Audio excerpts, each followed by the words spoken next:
जय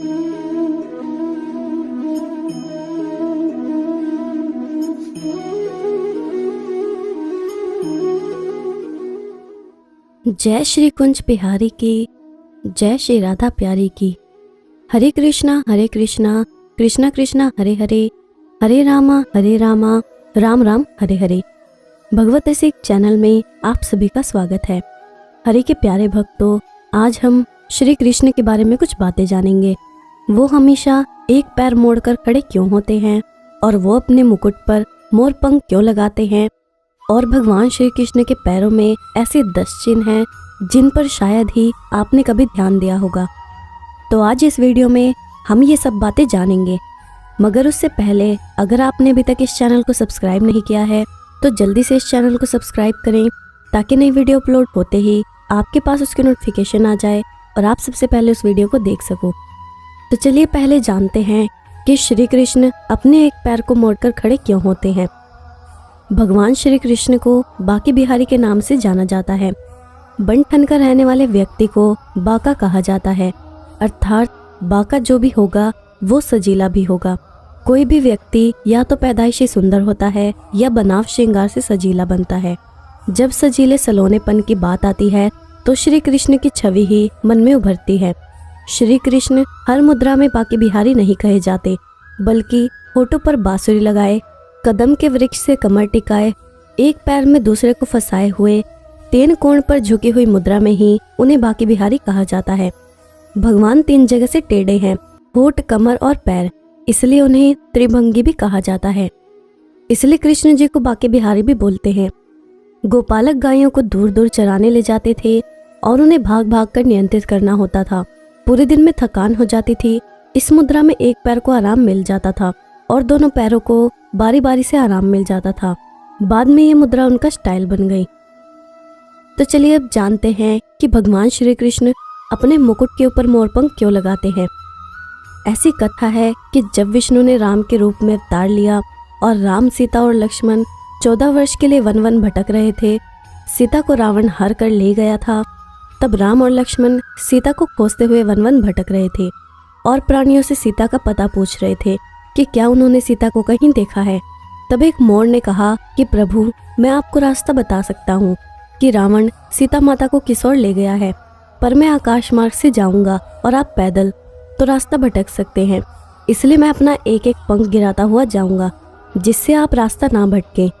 और इस तरह उस मोर ने श्री राम को रास्ता बताया, परंतु अंत में वो मरणासन हो गया, क्योंकि मोर के पंख एक विशिष्ट मौसम में अपने आप ही गिरते हैं। अगर इस तरह जानबूझ के पंख गिराएं तो उनकी मृत्यु हो जाती है। श्री राम ने उस मोर को कहा कि वे इस जन्म में उसके एक उपकार का मूल्य तो नहीं चुका सकते, परंतु अपने अगले जन्म में उसके सम्मान में उसके पंख को अपने मुकुट में धारण करेंगे। और इस तरह श्री कृष्ण के रूप में विष्णु ने जन्म लिया और अपने मुकुट में मोर पंख को धारण किया। तो चलिए अब जानते हैं कि श्री कृष्ण को काली कमली वाला क्यों कहा जाता है। एक बार श्याम सुंदर को नजर लग गई।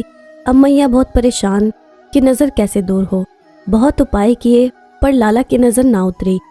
तो नंदगांव की पूर्णमासी पुरोहिताइन ने कहा कि अगर बरसाने की राधा का पुराना कपड़ा इसे पहना दिया जाए तो लाला की नजर उतर जाएगी और फिर कभी भी नहीं लगेगी। ये सुनकर मैया तो चल पड़ी बरसाना। ये भी नहीं सोचा कि सर्दी का मौसम है। सुबह सुबह मैया बरसाना पहुंच गई और राधा रानी की मैया कीर्ति से बोली, मेरे लाला को बहुत नजर लगी है। पूर्णमासी पुरोहिताइन ने कहा है कि अगर आपकी लाली का कोई पुराना कपड़ा मिल जाए तो मेरे लाला को नजर नहीं लगेगी। यशोदा मैया की बात सुनकर कीर्ति जी बोली, हाय हाय, ये क्या कह रही हैं आप? नंद बाबा हमारे राजा हैं, हम अपनी बेटी का पुराना कपड़ा आपको कैसे दे सकते हैं। भीतर खड़ी राधे रानी सब सुन रही थी। वो बाहर आकर बोली कि श्याम सुंदर को नजर ना लगे उसके लिए पुराना कपड़ा तो क्या, मैं अपनी जान भी दे सकती हूँ। और सर्दी के कारण राधा रानी ने जो काली कमली ओढ़ रखी थी वही उतार कर यशोदा मैया को दे दी। बस तब से हमारे कन्हैया काली कमली ओढ़ कर रखते हैं। उसे नजर ना लगे वो बात नहीं, बल्कि राधा रानी की प्रसादी काली कमली कभी अपने से अलग नहीं करते। तो चलिए अब जानते हैं कि श्री कृष्ण को 56 भोग ही क्यों लगाए जाते हैं। इंद्र के प्रकोप से ब्रजवासियों को बचाने के लिए भगवान कृष्ण ने गोवर्धन पर्वत उठाया था तब उन्हें लगातार 7 दिन भूखा रहना पड़ा था। इसके बाद उन्हें 7 दिनों और 8 पहर के हिसाब से 56 भोग खिलाए गए थे।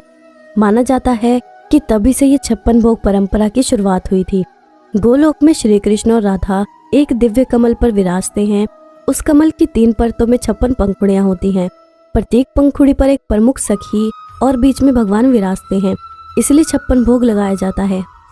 कड़वा, तीखा, कसेला, अमल, नमकीन और मीठा, ये 6 रस या स्वाद होते हैं। इन 6 रसों के मेल से अधिकतम 56 प्रकार के खाने योग्य व्यंजन बनाए जा सकते हैं। इसलिए 56 भोग का मतलब है वह सभी प्रकार का खाना जो हम भगवान को अर्पित कर सकते हैं। तो चलिए अब जानते हैं कि श्री कृष्ण के पैरों में जो 10 चिन्ह मौजूद हैं वो कौन से हैं। भगवान श्री कृष्ण के पैरों में 10 चिन्ह ऐसे थे जिन्हें देखकर सभी कह देते थे कि ये सामान्य व्यक्ति नहीं, कोई महामानव है। कहते हैं कि इन 10 चिन्हों में से अगर एक भी चिन्ह किसी भी व्यक्ति के पैर में मौजूद हो तो व्यक्ति किस्मत का धनी होता है। ऐसा व्यक्ति धनवान होने के साथ ही समाज में सम्मानित और प्रतिष्ठित होता है। भगवान श्री कृष्ण के तलवे में आधे चांद का निशान था। आधा चांद बहुत ही शुभ माना जाता है। ये भगवान शिव के सिर पर भी शोभा पाता है। आधा चांद पाँव में होना बताता है कि व्यक्ति उच्च पद और प्रतिष्ठा प्राप्त करने वाला है। तलवे और हथेली में मछली का निशान बहुत ही शुभ माना गया है।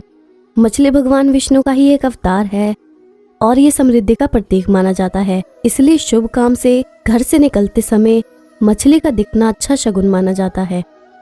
श्री कृष्ण के तलवे में शंख का निशान मौजूद था। ये निशान बड़ी कामयाबी और संपन्नता का प्रतीक है। अगर आपके तलवे में भी ये निशान हो तो आप बड़े अधिकारी हो सकते हैं। श्री कृष्ण के पैरों में धनुष का चिन्ह था। श्री कृष्ण के पैर में त्रिभुज का निशान था और पैरों में त्रिभुज का निशान होना शुभ होता है। ऐसे व्यक्ति की यश और कीर्ति खूब फैलती है। श्री कृष्ण के तलवे में अंकुश का भी निशान था। तलवे में इस निशान का होना बहुत ही शुभ और फलदायी होता है। ये इस बात का संकेत माना जाता है कि व्यक्ति में प्रबंधन की इच्छा क्षमता होगी और वो जहाँ भी होगा लोगों पर अपना प्रभाव बनाकर रखेगा। श्री कृष्ण के पैर में कलश का भी निशान था। पैर में कलश का निशान समृद्धि का प्रतीक होता है। ऐसे व्यक्ति धार्मिक विचारों वाले होते हैं और आदर प्राप्त करते हैं। श्री कृष्ण के तलवों में चक्र का भी निशान था। पैर में चक्र का निशान होना ये दर्शाता है कि व्यक्ति लंबी दूरी की यात्रा करने वाला होगा। ऐसे व्यक्ति देश विदेश में जाकर नाम और धन कमाते हैं। श्री कृष्ण के तलवों में कमल का भी निशान था। तलवे में ऐसा निशान दयालुता का प्रतीक माना जाता है। ऐसे व्यक्ति धनवान होते हैं और जरूरतमंदों की पूरी सहायता करते हैं। भगवान श्री कृष्ण ने सुदामा को रंक से राजा बना दिया। ये श्री कृष्ण की दयालुता और उदारता का प्रतीक है।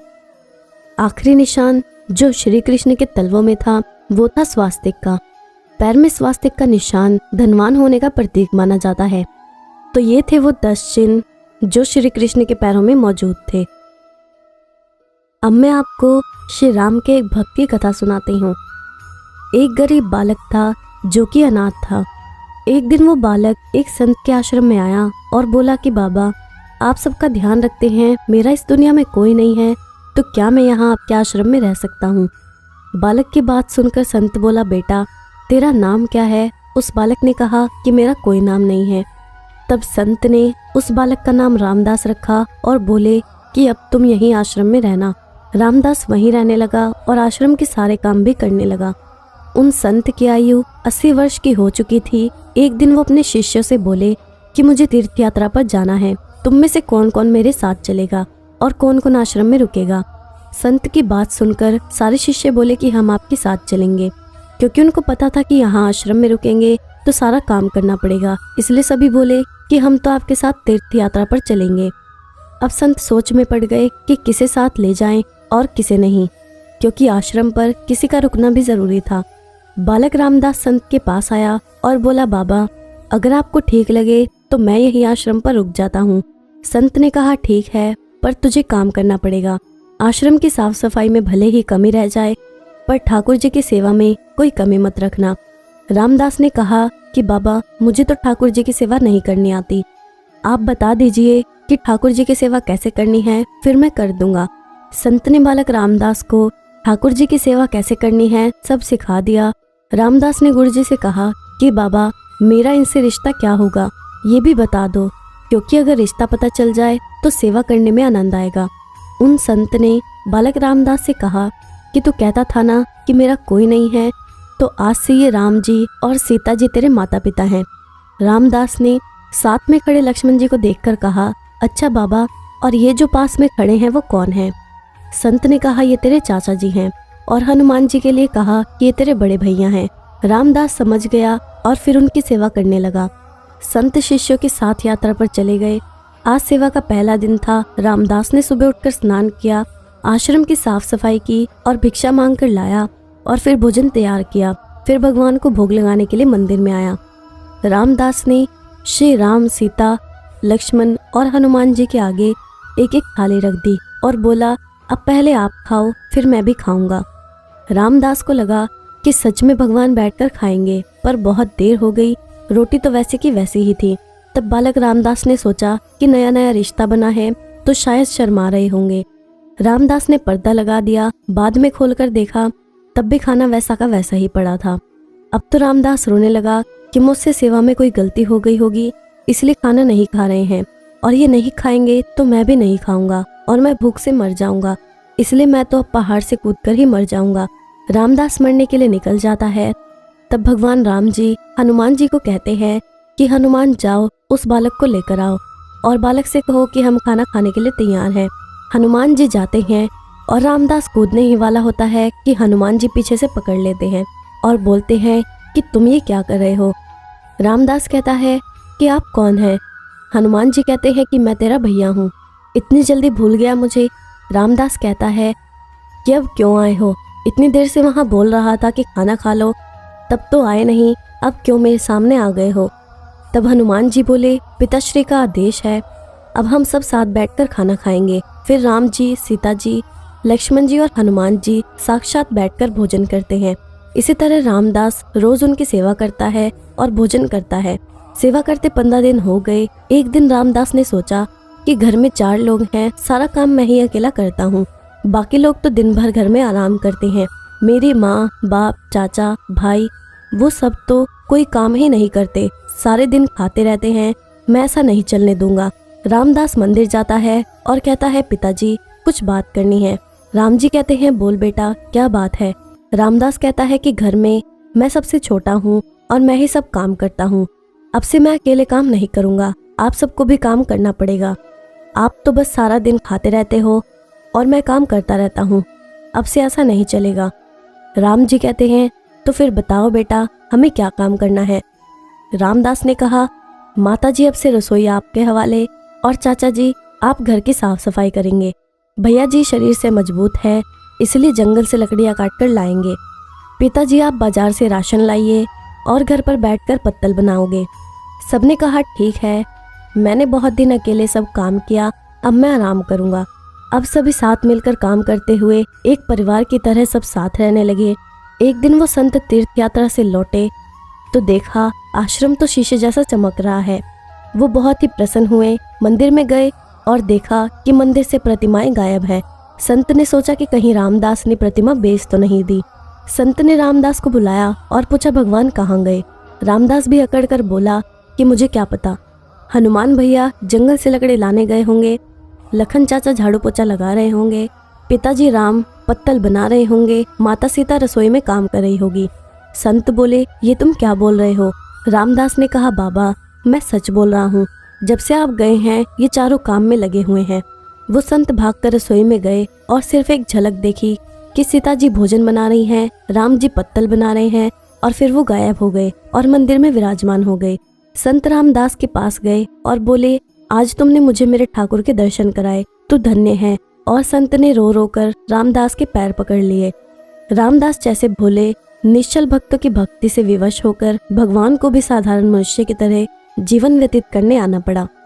इसलिए जब भी हम भगवान से कोई रिश्ता बनाते हैं तो हमें उसे सच्ची श्रद्धा और पूरी निष्ठा से निभाना चाहिए, क्योंकि भगवान कभी हमसे मुंह नहीं मोड़ते। अब मैं आपसे विदा लेती हूँ। अगर आपको ये वीडियो अच्छी लगी हो या आपको इससे कुछ सीखने को मिला हो तो इस वीडियो को लाइक ज़रूर करना और जितना हो सके उतना शेयर करना, ताकि अन्य भक्तों तक भी ये वीडियो पहुंच सके। जय श्री कुंज बिहारी की, जय श्री राधा प्यारी की। हरे कृष्णा कृष्णा कृष्णा हरे हरे, हरे रामा राम राम हरे हरे।